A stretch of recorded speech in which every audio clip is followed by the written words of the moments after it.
Hey, what's up, everybody? This is Gary Holt from Exodus and formerly from Slayer, and you're listening to The Razor's Edge.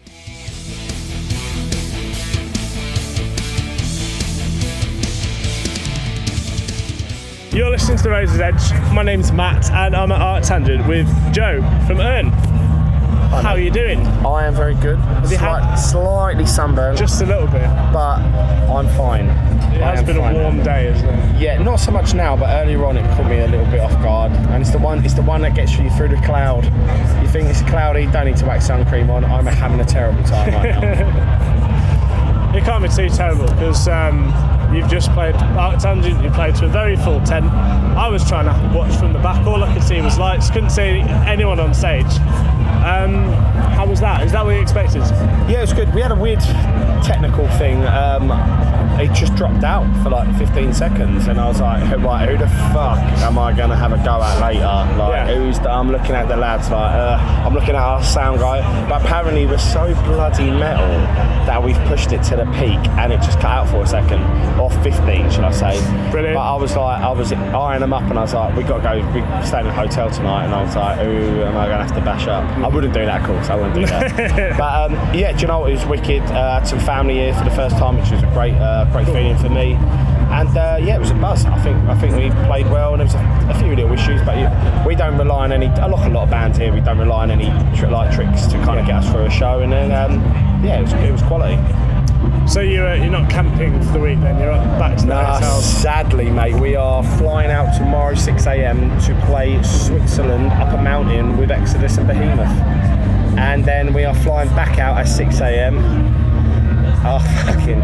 Do you know what? I'm going to feel awful. But my main thought is I'll be back in time to watch Hastings United play at home. So that's all that kind of gets me through. But no, I'm buzzing. Like, it'd be cool. Like, Nurgle's a fan of the band, and you know, get to see him every now and then. Got to know the Exodus guys over a few festivals, and it'd be cool. I mean, Exodus live, and no wonder no one wanted to play with them back in the day. So I'm buzzing. I'm like, I might be shattered now. A few coffees, a few espressos in the eyeballs, and I'll be off. I'll be flying. Good to hear. Good to hear. Well, we're on the Feast on Sorrow tour cycle at the moment. Yep. Did you have any grand expectations going into it for your second album? I mean, it's hard to I've got to be honest. Obviously, we were fortunate enough to go and work with Joe Plantier. Yeah. Obviously, but the thing is with Joe, like, he didn't want to get, he's like, the whole thing is your album, it's your project. I'll help out little bits, but he says I don't want to go OTT. So we went out and did 6-7 shows with him, which was great, but that was just before the album come out. We've done some amazing tours since. I've got to be honest. We've done our headliner, which was great. But we did the, I didn't know what to expect in a headliner. Like, we were all three small bands, because we're a band, you probably know, like, we get a lot of other bands, and a lot of press people go, yeah, fucking hell, you guys, this and that. But when it translates to the media, that, the Kerrang, we don't get any of that stuff. And, guys, Kerrang, Sam Law, come on, mate, I'll have a word of you. But no, we do our bits and bobs, and we're growing, we're working hard, but we've done some great things this year. We went out of Avatar, which was a risk. Like, we are nothing like Avatar. No, of course not. And it was the best. It was the best. Their knowledge of rock metal's insane, and it was like weird. Certainly three of the guys who were a bit more boozy and like having a bit of a party and whatnot. Yeah. It was just like that thing growing up when you're younger, meeting people on a summer holiday, and they're your best mates for that snapshot of time, And it was like that with them, and oh god, I love them guys. I love them, and how much time and effort they made with you. It was great. And then we went to Alien Weaponry. We did a load of festivals. We went out Paradise Lost, and look, we're working hard.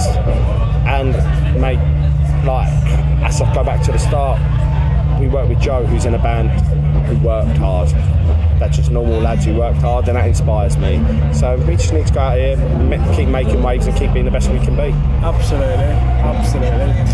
this the record that you're touring at the moment, it's in terms of like lyrical tone, it's much darker than Surfing Spirit. Oh yeah. Do you find that quite cathartic on stage, or can it be quite challenging to lay your soul bare in front of a load of strangers? I will say, I think 3 times it's caught me a bit when the reality hit me. The first time we played on tour, we played a certain song, and I was like, whoa, Jesus. Download, because I said something before a certain song, and I was like, oh God, the old voice went, and I've got a twangy, annoying voice anyway. So when that went like, ooh, I was like, oh, killer. And then today, it's just nice having my family, having my sister, my nieces, my brother-in-law. We've been through a lot of stuff, and there's a few times to catch me, but you know what? Sometimes, what's nice about it? Again, we're not the biggest band, but what we built up is a lovely die-hard fan base who's telling our mates about. And I've met a hell of a lot of people who've been through some real crap, and it's now their story. You know, even though it started off as mine, they've now taken comfort in it. Yeah. So, do you know what? If I see someone really giving it some beans at the front, loving it, it makes me buzzed, you know, more than anything. I can't look at the negative so much. It's out there now, you know. No, definitely not. And then on a more musical level, like compared to the first Urne EP, you sound very different at the moment. Like, are we currently hearing the definitive Urne sound, or is it still being pushed forwards in the future? I think the next record is a real snapshot of where we are, really. Yeah. I think we have the next one, I think the last one was really heavy, and it had to be. It was too much of an intense subject matter for it to be a bit more classic leads, Thin Lizzy leads, Wishbone Ash sort of vibe in here and there. Where this one, I think we are bringing a bit of everything in, and you know, it's going to maybe be a lot. The last 2 albums have been 8 tracks. I think this one might be 10, right? Yeah, maybe. Talking about doing a few extra things for down the road, you know. But I think with us, like, I think the next thing's going to be a real step up. And I jokingly said on a podcast years ago, that's not metal. Not metal. Whatever they did after that. Riot Act. Right. Joke. I was pissed on the live show they did with about fucking 200 people there. I was like, the first album's going to be like, the EP's Kill 'Em All. The next album's Ride the Lightning. The next one's Master Puppet. And the next one's Justice. And I was Justice pissed. now, then, right? Yeah. But it's not going to be. But I think if we can put things into place, we've got a whole new label team, which is very exciting. If we can put into place who we want to help us, be it producing, be it mixing, be it guesting, it's going to be very exciting. And I think Urne's one of the few bands, even though we're a heavy band, we've always poked through in different elements of what we can do. Yeah. So I'm excited. Oh, that's excellent. Well, you're a bass player in this band. Attempted.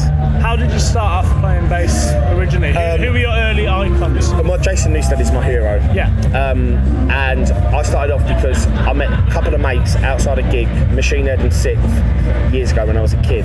And they were like, yeah, we got a band, we've got no bass player. And I was like, yeah, I'm a bass player. So I stole a bass from school. Yeah. What a fucking tyrant. And I'm cracking up. So I stole a Yamaha bass. It's up the loft now at someone's house. And I was like, yeah, I play bass. Now, mate, I reckon I knew about one song on guitar, which was like "Smells Like Teen Spirit" or something. Sure. So I turned up and I was giving it all the front. I was like, yeah, I could do vocals as well. And the only way I didn't do vocals is just at the time I was going like football quite a lot.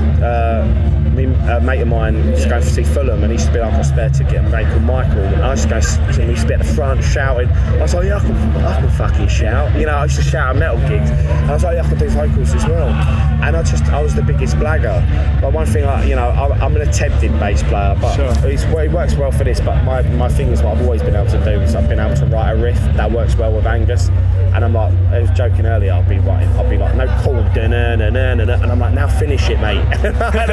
I'd write 4 notes. I'm like, that's yours, mate. You go and do the rest. And but yeah, it works well with Urne because I like just being a 3-piece.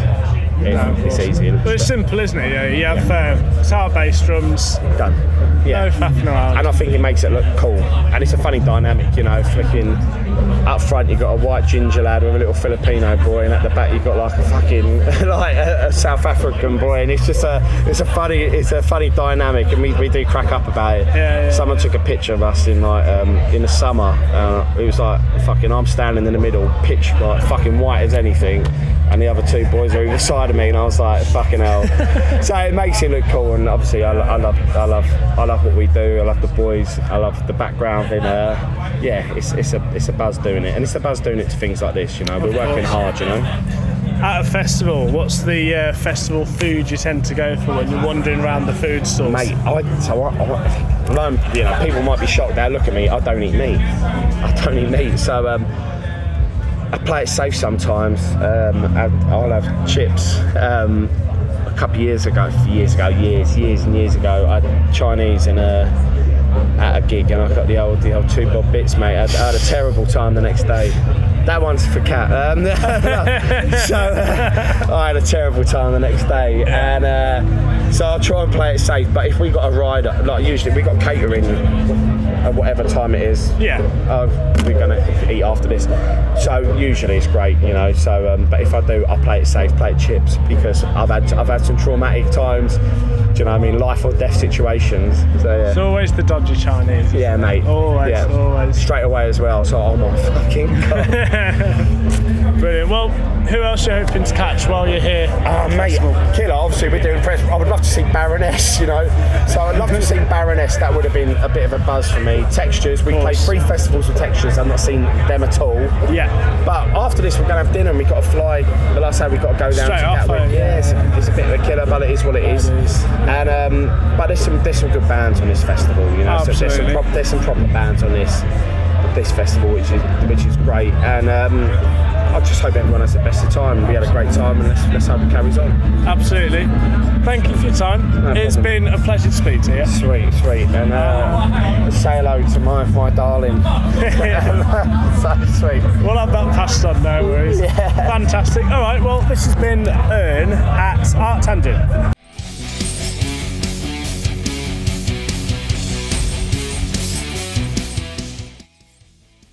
Thanks for listening.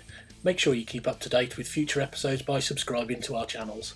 For more information on this podcast, or for all the latest music news, reviews, interviews and more, head over to our website, www.therazorsedge.rocks.